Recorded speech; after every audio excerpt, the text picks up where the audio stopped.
दोस्तों प्रणाम नमस्कार।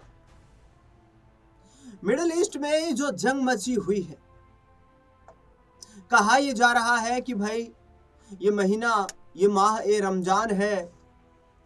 माह ए रमजान में तमाम बड़े बड़े युद्ध जो हैं वो खत्म हो जाते हैं, दुनिया शांति की ओर चली जाती है। सो कोल्ड 57 जो इस्लामिक देश हैं, जो एक किताब में एक लंगोट में बंधे हुए हैं, उनके एक संगठन भी है OIC, organisation of Islamic corporation, जिसका मुख्य काम यही है कि इस्लामिक देशों में भाईचारे को बनाए रखा जाए। लेकिन आखिरकार ये हाहाकार क्यों मचा हुआ है? एक अल्लाह, एक कुरान, फिर भी एक दूसरे के खून के प्यासे क्यों हो रहे मुसलमान? सबसे बड़ा सवाल ये है। चलिए एक तरफ तो हम मान लेते हैं कि ईरान जो है वो एक इस्लामिक कंट्री है, इस्लामिक विचारधारा को मानने वाला देश है। अमेरिका और इजराइल का इस्लाम से कोई लेना देना नहीं है, तो उन्होंने ईरान पर हमला बोल दिया। वो नहीं समझते कि रमजान का क्या मतलब होता है, ईद का क्या मतलब होता है, कुरान का क्या प्रावधान है, किस तरीके से कुरान में शांति की बातें लिखी गई हैं, शांति के पैगाम दिए गए हैं। लेकिन हमारे पड़ोसी देशों में भी कौतूहल देखने को मिल रहा है। पड़ोसी देश जहां खाने को दाने तक नहीं है, लेकिन वो अपने आप को सुपर पावर दिखाने का प्रयास कर रहे हैं। दरअसल पिछले कुछ दिनों से अफगानिस्तान और पाकिस्तान के बीच सीमा विवाद कई चीजों को लेकर के लगातार बढ़ता जा रहा है, जिसमें से एक तो प्रवास सबसे बड़ा मुद्दा सामने आया, यानी कि घुसपैठ, और दूसरा नशे का व्यापार। ये बताया गया पाकिस्तान सरकार की ओर से कि नशे का व्यापार अफगानिस्तान के माध्यम से पाकिस्तान में हो रहा है, और जिससे पाकिस्तानी युवा जो हैं वो नशे की गर्त में जा रहे हैं। तो पाकिस्तान की सरकार के बस की बात ये नहीं है कि नशा जो बेच रहा है, जो इन्फिल्ट्रेट करके वहां पर पहुंचा रहा है, उसके खिलाफ कोई कड़ी कार्रवाई की जाए, बल्कि उन्होंने मिसाइल जो है, मिसाइल दाग दी है अफगानिस्तान के उन रिहायशी इलाकों में, उन अस्पतालों पर जहां पर मरीजों का इलाज चल रहा है, जहां पर लोग अपनी मौत और जिंदगी के बीच की जंग को लड़ रहे। ऐसी खबर आई अफगानिस्तान के शहर काबुल से, जहां पाकिस्तान ने एक हॉस्पिटल पर मिसाइल अटैक कर दिया। 400 के करीब लोगों की वहां पर हलाक हो जाने की खबर सामने आई, मौत हो जाती है उस मिसाइल अटैक में। और फिर ये कहा जा रहा है कि हम तो शांति का पैगाम दे रहे हैं। माह रमजान में बड़ी बड़ी जंगी शांत हो जाती है, लेकिन ये Islamic countries, Islamic Republic of Pakistan, आखिरकार इस तरीके से अफगानिस्तान के लोगों के खून का प्यासा क्यों हो रहा है? कहां गया OIC का वो एक लंगोट? कहां गई वो एक कुरान में बंधे होने की उनकी शपथ? एक किताब से बंधे हुए देश और एक दूसरे के खून के प्यासे हो रहे हैं। दरअसल तालिबान ने भी अब पाकिस्तान को कड़ा संदेश दे दिया है। तालिबान की तरफ से कहा गया कि हम शांति से अपना देश चला रहे हैं, लेकिन पाकिस्तान बौखलाया हुआ है। पाकिस्तान में आगामी वक्त में जल्द ही तख्तापलट हो सकता है। दरअसल ये चर्चाएं लगातार चल रही हैं।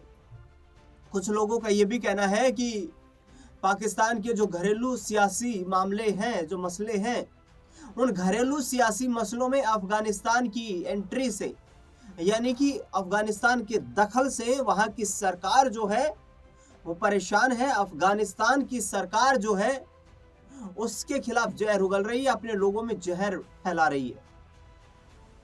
क्योंकि पाकिस्तान का वो पश्चिमी हिस्सा जो कि अफगानिस्तान से साझा करता है पाकिस्तान, वो पश्चिमी हिस्सा, उस पश्चिमी हिस्से की जो संस्कृति है, जो मान्यताएं हैं, वो लगभग पाकिस्तान और अफगानिस्तान के लोगों की एक जैसी नजर आती हैं उस इलाके में।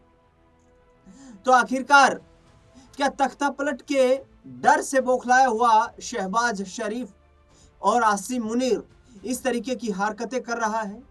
दरअसल अफगानिस्तान को डेवलप करने में भारत का बड़ी मात्रा में पैसा अफगानिस्तान में निवेश किया गया है, तो भारत के इन्वेस्टमेंट पर भी अफगानिस्तान में खतरा है पाकिस्तान के इस तरीके के अटैक से।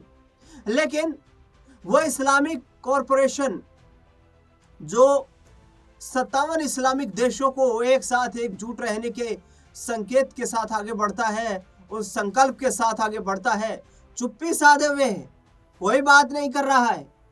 एक तरफ जहां ईरान पर बमबारी हो रही है धनाधन इजराइल और अमेरिका की ओर से, और दूसरी ओर ईरान जो है वो अपने सीमावर्ती अपने क्षेत्र से लगते हुए जो इस्लामिक देश है उन पर धनाधन मिसाइलें दाग रहा है। लेकिन 57 मुस्लिम देशों का एक साथ एक गुत्थी में जुटे होना, उसका तंबू उखड़ गया है। इजराइल ने वो तंबू उखाड़ दिया है, अमेरिका की सैन्य शक्ति ने वो तंबू को उखाड़ दिया है। वो हवा था, वो हवा में उड़ चुका है कि दुनिया में कहीं भी कुछ होगा मुसलमानों के खिलाफ तो ये 57 मुस्लिम देश इकट्ठे खड़े होंगे। वो तंबू उखड़ चुका है, उसकी कोई बिना नहीं है, कोई उसका आधार नहीं है। लेकिन जिस तरीके की परिस्थितियां पाकिस्तान में वर्तमान में देखने को मिल रही हैं वो किसी से छुपी हुई नहीं है। पाकिस्तान सीधे सीधे बॉर्डर शेयर करता है ईरान के साथ में, लेकिन पाकिस्तान में घोर जो गैस संपदा है उसका संकट, पेट्रोलियम का संकट, यानी कि जो रिसोर्सेज हैं, जो ईंधन है, उन संसाधनों का घोर संकट वहां पर देखने को मिल रहा है। लेकिन ऑर्गेनाइजेशंस ऑफ इस्लामिक कॉरपोरेशन जैसे संगठनों को भारत में राम मंदिर क्यों बन रहा है इसकी चिंता है, भारत के कश्मीर में क्या कुछ हो रहा है इसकी चिंता है। लेकिन किसी देश में मिसाइल अटैक करके 400 से ज्यादा लोगों को मौत के घाट उतार दिया जाता है, इस पर ऑर्गेनाइजेशन ऑफ इस्लामिक कॉरपोरेशन यानी कि उन 57 सो कॉल्ड मुस्लिम देशों की चुप्पी रहती। एक तरफ तमाम वो खाड़ी के देश जो इस वक्त युद्ध के मुहाने से जूझ रहे हैं, जो मिसाइल अटैक से जूझ रहे हैं, जो इस जंग की स्थिति में हैं, वो सीधे कहते हुए नजर आ रहे हैं ईरान के साथ नहीं है वो देश। उनका कहना है ट्रंपम शरणम गच्छामी, नेतन्याहू शरणम गच्छामी, यानी कि वो उनकी शरण में। लेकिन पाकिस्तान अफगानिस्तान पर निशाना साधकर यह दिखाने का प्रयास कर रहा है कि वो एक महान सुपर पावर कंट्री है। लेकिन ये सब चीजें पाकिस्तान से जो रिपोर्ट्स सामने आ रही है वो शहबाज शरीफ की कुर्सी को बचाने को लेकर हो रही कोशिशें ये हो रही हैं, शहबाज शरीफ, नवाज शरीफ, मरियम नवाज जैसे नेताओं की ओर से, कि किसी भी तरीके से आसिम मुनीर के पिट्ठू बनकर के, क्योंकि वहां तो सर्वे सर्वा जो आसिम मुनीर जो जनरल होता है, चीफ ऑफ आर्मी स्टाफ, उसी के हाथ में सब कुछ होता है, तो सेना के पीछे छुपकर शहबाज शरीफ अपना कार्यकाल पूरा करने की कोशिशों में जुटे हुए। देखना दिलचस्प होगा कि तालिबान ने जो कहा है कि हम अपने लोगों की जान की कीमत वसूलेंगे नहीं, तब तक शांत नहीं बैठेंगे, तो क्या तालिबान की ओर से अब अफगानिस्तान में जो हमला किया गया है वहां की सरकार की ओर से अब पाकिस्तान को किस तरीके से सबक सिखाया जाता है। इस खास रिपोर्ट पर आपका क्या कुछ कहना है वो आप हमें कमेंट बॉक्स में जरूर बताएं।